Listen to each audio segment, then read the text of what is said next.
Spending review, federalizzazione delle entrate e dei tributi, richiesta economica su iniziative dirette e semplificazione. Sono le 4 aree d'azione individuate dai governatori di Veneto, Liguria e Lombardia, riportato nel patto dagli stessi sottoscritto ed illustrato alla stampa con il nome di Bilancio dei Virtuosi. Una proposta che facciamo direttamente al governo Renzi di legge di stabilità che dice regionalizziamo il debito pubblico, applicate i costi standard sulla sanità, ma non solo, fate in modo che tutti siano virtuosi, basta gli sprechi, insomma ci sono tutta una serie di punti che si possono tradurre obiettivamente in azioni in legge di stabilità che ci permettono di essere di più padroni a casa nostra. C'è un punto iniziale che dice dare l'autonomia a tutti quelli che la chiedono.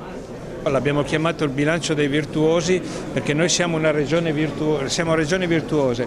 Come si vede nella slide, noi dal 2015 applichiamo il pareggio di bilancio, che chiunque opera in azienda sa che cosa vuol dire, se no fallisci. Lo Stato forse lo farà nel 2019, quindi lo Stato continua a spendere a deficit mentre noi facciamo tutto quello che dobbiamo fare nella sanità, nelle politiche del lavoro, nelle strade, arrivando a fine anno chiudendo in pareggio. Se lo Stato facesse come noi non avremmo i problemi che abbiamo adesso con i tagli delle risorse. Abbiamo fatto una serie di proposte concrete per recuperare le stesse efficienze di spesa, ma per avere più possibilità di investire in quelle infrastrutture che servono al Paese, in sostegno alle fasce più deboli della popolazione, cioè un piano di politica economica basato sulla fiducia e sulla capacità degli enti locali di risparmiare, che hanno dimostrato capacità migliore del governo, e non come Renzi ama fare con un ipercentralismo e tagli lineari che penalizzano tutti.